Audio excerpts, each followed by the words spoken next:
In 1960, 90% of NFL players were white. Then 20 years went by, and things changed a lot.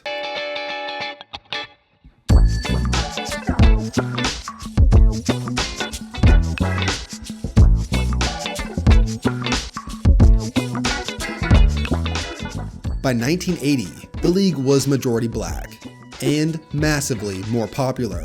Of all the position groups in the NFL, no position group has seen a more dramatic shift racially than defensive backs.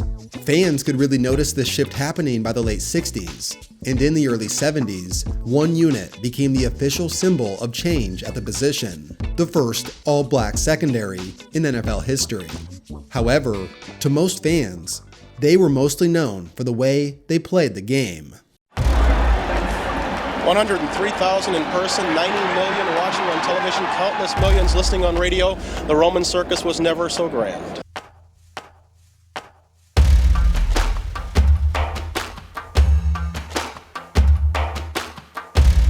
We viewed receivers as burglars breaking into your house. So if you catch a burglar breaking into your house, he paid the consequences. We have been labeled as the criminal element of the game.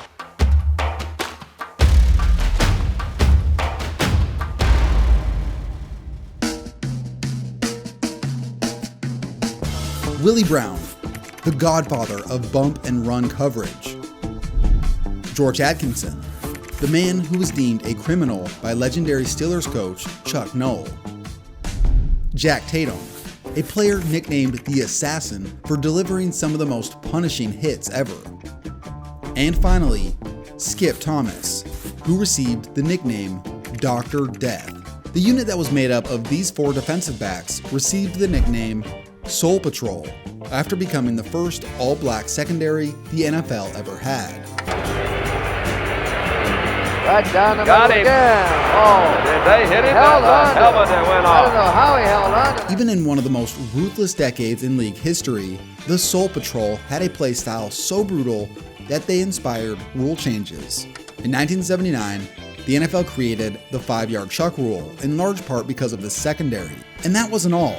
A lot of the movement towards player safety was heavily inspired by the way players like Atkinson and Tatum played. Not only did they deliver the nastiest of blows, which led to occasional knockouts, they also maintained an unapologetic attitude during and after their careers. I've caught receivers looking for me instead of looking for the ball. If you can get a receiver thinking about you, well, then he can't be concentrating on you and the ball at the same time. John Madden and this group invented what I call Raiders mystique because they had it. It was all about intimidation football, Skip. This is the story of the Soul Patrol. Now, really quickly, this video is sponsored by SeatGeek. With over 28 million downloads, SeatGeek is the #1 rated ticketing app. There are more than 70,000 events every single day available on SeatGeek, which includes concerts, other sports, festivals, and more. The NFL schedule is out, and you don't want to miss out. But with that said, there's still things to do this summer. I plan on getting out and going to a few concerts throughout the summer. Plus, it's so easy using the SeatGeek app. They put all the tickets across the web in one place to make sure that you are getting a good deal. Every ticket is rated on a scale from 1 to 10, so look for the green dots. Green means good and red means bad. Every ticket is backed by their buyer guarantee, and SeatGeek is the only site that lets you return your tickets ahead of the event with swaps. And I got you guys. Use my code KTO for $20 off tickets at SeatGeek. That's $20 off your first purchase with promo code KTO. Make sure to click the link in the description to download the app. Let's give a rundown of each individual member of the Soul Patrol and what made them unique. Starting with the first member, Willie Brown. After going undrafted in 1963, Willie Brown made a name for himself on the Denver Broncos. In 1967, he was traded to Oakland, which proved to be a massive win for the Raiders. With his long arms, elite anticipation, and ball hawking ability, he had a knack for making game-changing plays, intercepting 54 passes over his career. Also, Willie Brown popularized the use of the bump and run technique. He would get his hands on the receiver immediately off the snap, rerouting their route, and made it extremely difficult for quarterbacks to complete passes. And lastly, as one of the longest tenured players on the Raiders defense during this era, Brown proved invaluable leadership and mentorship to young defensive backs. Willie Brown led the Raiders on and off the field. His energy level, his passion to compete, prepare, and will it out of his teammates was really second to none. Willie Brown was selected to the Pro Football Hall of Fame in 1984. All right, let's transition to the opposite side corner, Skip Thomas. In 1972, Thomas became the final member to become a part of the secondary. He was a physical corner, larger than most of the time, and similar to Willie Brown, he had a knack for picking off passes. He achieved back-to-back 6 interception seasons in 1974 and 1975. His career was cut short due to injuries, but for a few years, Skip Thomas was a force on the outside. Shortly after the release of the 1973 film Dr. Death, don't answer your doorbell. It may be Dr. Death making a house call. Teammates of Skip Thomas began seeing some resemblances between how the two looked, which led to the famous nickname. One time, while on a team road trip, a Raiders rookie had a headache, and as a practical joke, other teammates told him to go visit the doctor. So, the unsuspecting rookie did as he was told. He knocked on Thomas's hotel room door to ask for some medication. When Thomas told him he didn't have any, the rookie exclaimed, "But you're the doctor." Thomas closed the door on his face, and eventually the rookie went back to his room, confused. Now, I don't know if we could describe Willie Brown and Skip Thomas as menacing, even if Thomas looked like Dr. Death. Sure, they had their moments of brutal physicality, but it was the 70s. Brutality was more of a prerequisite to enter the league back then. Perhaps these two were talented and intimidating at times, but describing them as menacing may be a stretch. However, the same can't be said for the two safeties. Let's first look at George Atkinson. Coming out of small school Morris Brown in 1968, Atkinson was an undersized corner who was most likely selected for his kick and punt return ability. Listed at 180 pounds, Atkinson exploded on the scene as a rookie. He led the league in kick return average, as well as took 2 punts to the house. Not only that, but Atkinson proved to be an excellent corner, working his way into the starting role as the season progressed, and he picked off 4 passes in 1968. As one of the surprises of the league, Atkinson, as a 7th round pick, won Rookie of the Year. After his rookie season, the team promoted linebackers coach John Madden to the head coaching position, and under Madden, Atkinson was moved to strong safety. Typically, strong safeties are, well, big and strong, normally lining up on the strong side of the field. The strong safety tends to play closer to the line than a free safety does, and they assist in stopping the run. Considering Atkins was listed at 180 pounds, how did he manage to hold his own in the 70s? George wasn't really big enough to take on some of those fullbacks and guys, so he would come in from the side and just hook them right across the face, in the eyes, in the nose, under the chin. So basically, Atkinson was great at throwing forearm shivers. Also, Atkinson was a master at creating turnovers. He recorded 30 interceptions and forced 16 fumbles over the course of his career. But that's certainly not what he was most remembered for.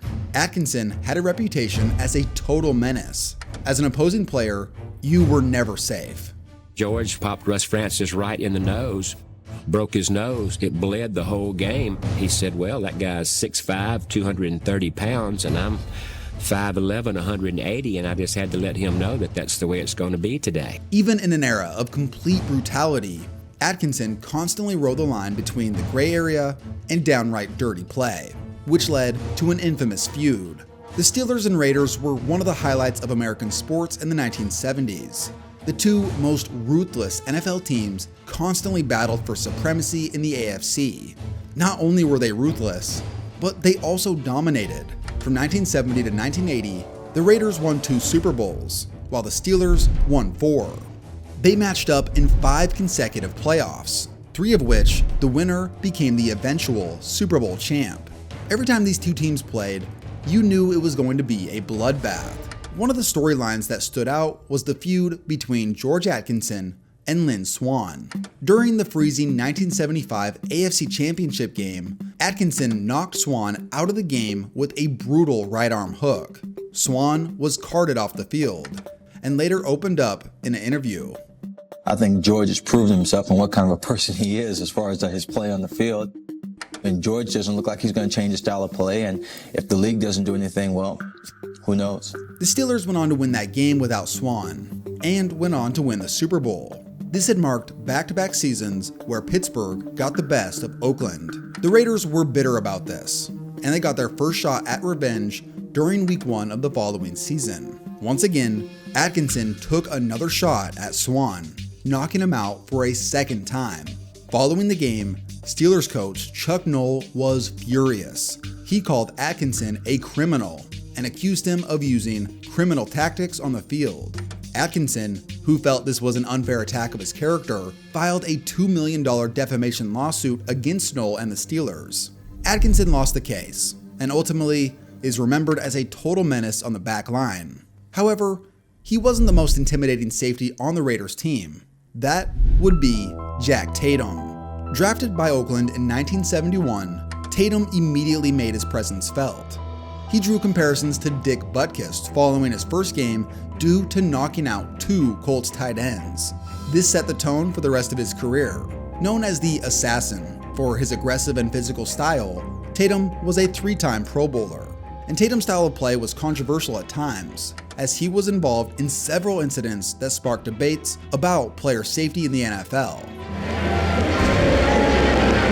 Y'all be careful. Amongst countless examples of these hits, one stands out above the rest.